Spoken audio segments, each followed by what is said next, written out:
दोस्तों मूवी की शुरुआत होती है एक साइंटिस्ट सेबेस्टियन को दिखाते हुए जो कि ऐसा वैज्ञानिक है जिसने पिछले 4 सालों की मेहनत से एक ऐसा फॉर्मूला, एक ऐसी दवाई बनाई है जिससे वो किसी भी इंसान, किसी भी जीव को गायब कर सकता है। लेकिन अभी तक वो ऐसी दवा नहीं बना पाया जिससे वो गायब हुए जानवरों को वापस विजिबिलिटी में ला सके। और पिछले 11 महीनों से वो इसी चीज पर कड़ी मेहनत कर रहा होता है ताकि वो गायब हुई चीजों को वापस ला सके। और 11 महीनों की कड़ी मेहनत के बाद वो इसमें आखिरकार कामयाब हो जाता है।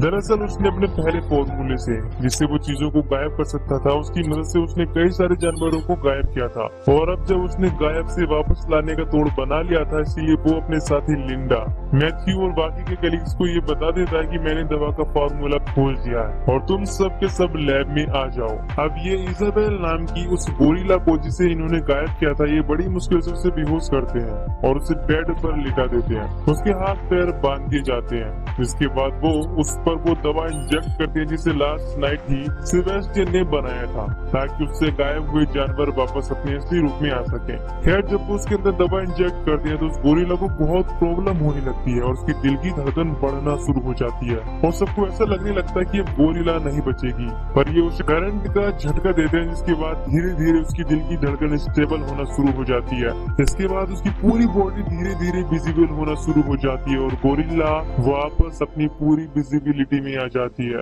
ये देखकर जितने भी साइंटिस्ट होते हैं वो सारे बहुत खुश होते हैं क्योंकि उनका एक्सपेरिमेंट सफल हो गया था। अब यहाँ पर जितने भी प्रयोग और जितनी भी रिसर्च चल रही थी ये सब मिलिट्री के लिए चल रही थी। यानी कि सेबेस्टियन को मिलिट्री द्वारा ही ये काम दिया गया था कि वो कोई ऐसी दवा बनाए जिससे किसी को भी गायब किया जा सके ताकि उसकी मदद से यूएस मिलिट्री पावरफुल हो जाए। पर जब मिलिट्री के बड़े बड़े ऑफिसर्स के साथ उनकी मीटिंग होती है तो सेबेस्टियन झूठ बोल देता है कि अभी मुझे गायब करने में तो कामयाबी मिल गई है लेकिन मैं अभी उसका तोड़ नहीं बना पाया हूँ ताकि गायब की हुई चीजों को वापस विजिबल कर सकूं और इस सब के लिए मुझे कुछ और वक्त चाहिए।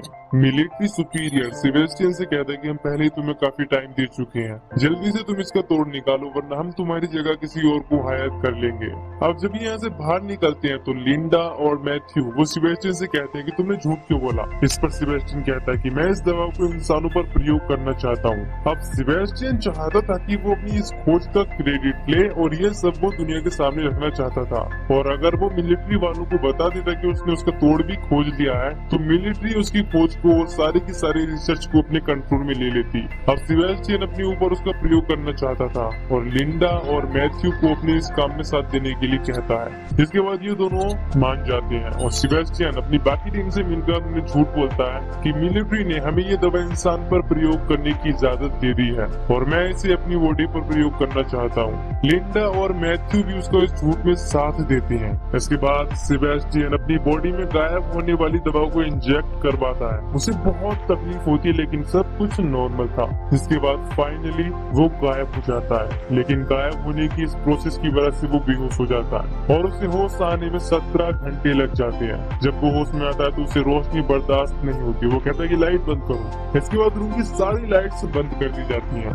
सेबेस्टियन अब पूरी तरह गायब था। उसका चेकअप किया जाता है। उसकी बॉडी पूरी तरह से नॉर्मल थी लेकिन उसकी टीम मेंबर में जो भी लड़कियां थी उसे उसके पास अजीब लगता था क्योंकि सेबेस्टियन एक ठरकी टाइप का इंसान होता है। इसीलिए ही लड़कियों को उसके आसपास अजीब लगता था क्योंकि पता नहीं कि ठरकी सेबेस्टियन कब क्या कर दे।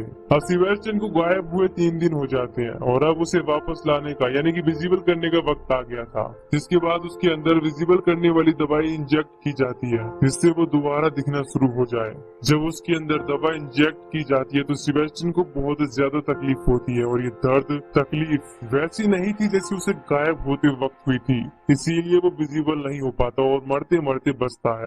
इसके बाद सेबेस्टियन के लिए एक मास्क बनाया जाता है ताकि सब उसे देख सकें और सेबेस्टियन को गायब हुए 10 दिन हो जाते हैं। सेबेस्टियन अपने इस गायब रूप से बहुत ज्यादा परेशान हो गया था क्योंकि जब से वो गायब हुआ था वो ठीक से सो नहीं पा रहा था और इसी के चलते उसकी मैथ्यू से बहस भी होती है। वो मैथ्यू पर बहुत चिल्लाता है और कहता है कि पिछले 10 दिनों में तुमने मुझे जितनी सुइयां चुभाई हैं उसका दर्द सिर्फ मैं जानता हूँ। अब सेबेस्टियन की दिमागी हालत भी कुछ अलग हो गई थी क्योंकि वो पिछले 10 दिनों से गायब है और यहाँ पर कैद है। वो यहाँ से निकलना चाहता था।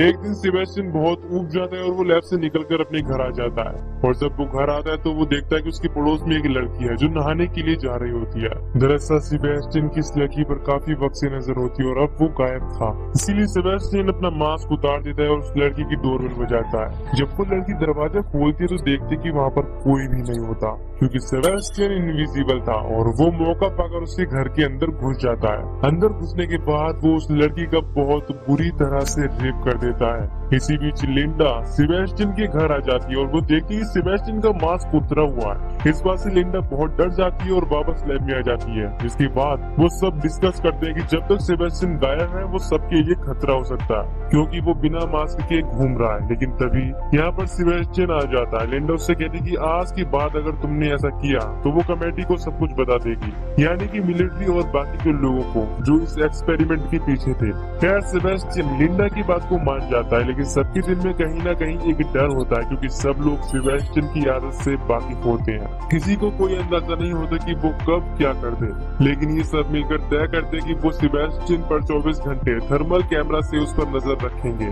अब सेबेस्टियन जानता था कि कैमरे से उस पर नजर रखी जा रही है और वो इस लैब से बाहर नहीं निकल सकता, इसीलिए वो कैमरे से छेड़छाड़ कर देता है और उसमें अपनी रिकॉर्डिंग चला देता है। इससे ये लगता है कि सेबेस्टियन वही है और वो वहाँ से भाग निकलता है। इसके बाद वो लिंडा के घर जाता है, जहाँ वो देखता है कि लिंडा का अफेयर उसी के कलीग मैथ्यू से है। इस बात से सेबेस्टियन को बहुत गुस्सा आता है और उसे गुस्सा इसीलिए आता है क्योंकि लिंडा उसकी एक्स गर्लफ्रेंड थी और अब गुस्से में वो उसके घर की खिड़की का कांच तोड़ देता है। लिंडा बाहर देखती है लेकिन वहाँ पर कोई नहीं था, पर उसे शक होता है कि शायद वो सेबेस्टियन था। और जब वो लैब में फोन करती है तो लैब में जो आदमी बैठा होता है वो कहता है कि सेबेस्टियन मेरी नजरों के सामने है, लेकिन उसे ये नहीं पता होता कि वो बस एक रिकॉर्डिंग है।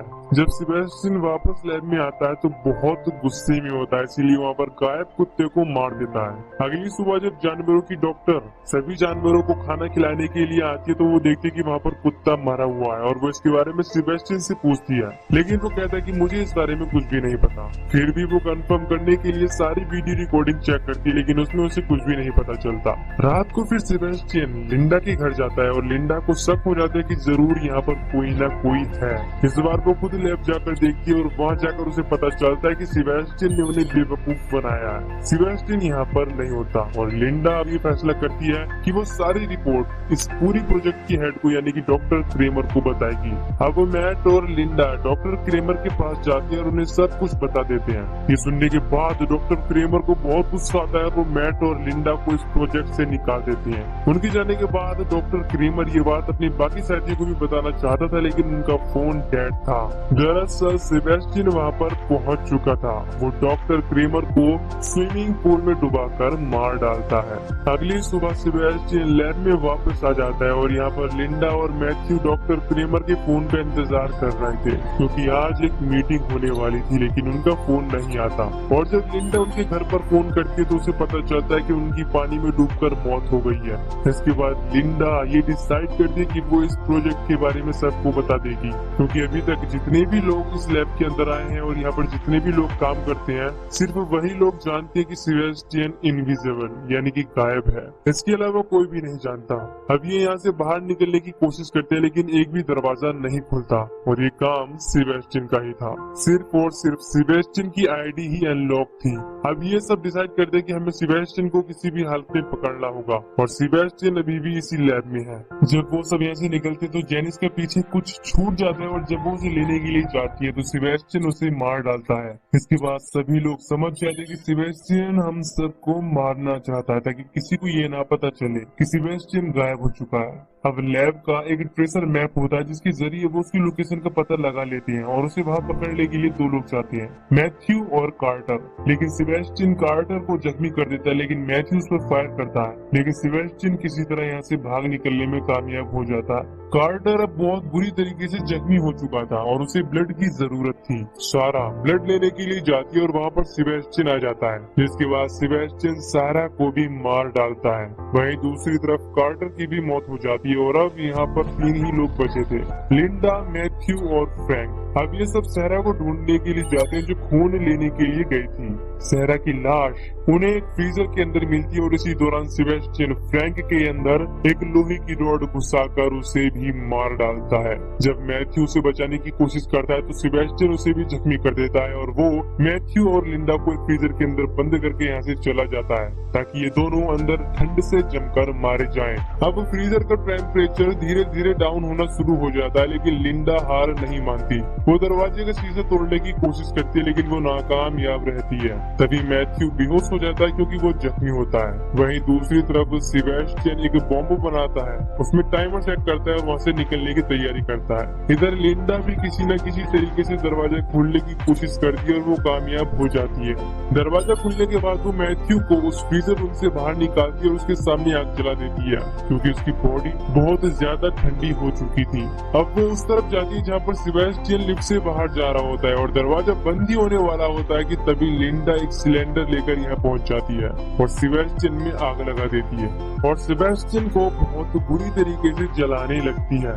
सेबेस्टियन जल चुका था और उसके सारे कपड़े भी जल चुके थे, जिसके बाद वो धीरे धीरे गायब होना शुरू हो जाता है। सेबेस्टियन अब बहुत गुस्से में होता है और अब वो सिर्फ लिंडा को मारना चाहता था। लिंडा आग बुझाने वाली पाइपलाइन को ऑन कर देती है जिससे पानी गिरना शुरू हो जाता है और अब सेबेस्टियन नजर आने लगता है लेकिन वो लिंडा को बहुत बुरी तरीके से मारता है और उसकी गर्दन पर पैर रखकर उसका गला घुटने लगता है। उसका दम घुटने लगता है और वो मरने ही वाली होती है लेकिन तभी पीछे से मैथ्यू आकर सेबेस्टियन को रोड से मारता है जिससे सेबेस्टियन वहीं पर गिर जाता है। इसके बाद मैथ्यू लिंडा को उठाता है और वो वहाँ से जाने लगते हैं लेकिन सेबेस्टियन अभी भी जिंदा होता है। वो उसी रोड को उठा लेता है जिससे उसे मैथ्यू ने मारा होता है। वो मैथ्यू को मारने के लिए जा ही रहा होता है लेकिन मैथ्यू को पता चल जाता है और वो उसे धक्का दे देता है जिससे सेबेस्टियन के हाथ में जो रोड होती है वो इलेक्ट्रिक वायर से लग जाती है जिससे सेबेस्टियन को लाइट पकड़ लेती है और वो करंट से झुलस जाता है जिससे सेबेस्टियन बेहोश होकर यहीं पर गिर जाता है। इसके बाद वो उस जगह पर जाते हैं जहाँ पर सेबेस्टियन ने बॉम्ब लगाया होता है लेकिन ये समझ जाते हैं कि इसे फटने से नहीं रोका जा सकता। इसके बाद यहाँ से बाहर निकलने की कोशिश करने लगते हैं। ये लिफ्ट से भी नहीं जा सकते थे क्योंकि सेबेस्टियन ने उनकी हर जगह से एंट्री और एग्जिट बंद कर दी थी, इसीलिए लिफ्ट के ऊपर से इमरजेंसी एग्जिट की मदद से बाहर निकलती हैं और ऊपर जाने लगते हैं। तभी बॉम्ब भी फट जाता है। ये धीरे धीरे ऊपर आने लगते हैं। तभी सेबेस्टियन लिंडा का नीचे से पैर पकड़ लेता है जिससे हम समझ पाते हैं कि ठगी सेबेस्टियन अभी भी जिंदा है। मैथ्यू से बचाने के लिए नीचे आने की कोशिश करता है लेकिन इससे पहले कि वो उन तक पहुंचता सेबेस्टियन लिंडा को पकड़कर नीचे लिफ्ट पर कूद जाता है और वो वहाँ पर लिंडा से कहता है कि आखिरी बार मुझे किस करो पुराने दिनों के खातिर। लिंडा उसे किस करती है और वो उस केबल को पकड़ लेती है जो लिफ्ट के साथ लगी होती है। इसके सहारे लिफ्ट ऊपर और नीचे आती है। अभी यहाँ लिंडा बड़ी ही चालाकी से एक ट्रिगर दबा देती है जिससे सेबेस्टियन लिफ्ट के साथ नीचे गिर जाता है और बॉम्ब की वजह से जल रही आग में झुलसकर मारा जाता है। अब लिंडा धीरे धीरे ऊपर आ जाती है और मैथ्यू उसे पकड़ लेता है। यहीं पर ये मूवी खत्म हो जाती है। तो दोस्तों अगर आपको ये मूवी की एक्सप्लेनेशन पसंद आई हो तो वीडियो को लाइक और चैनल को सब्सक्राइब कर दीजिए। बाकी मैं मिलूंगा आपसे न्यू वीडियो में। Till then take care, love you, bye.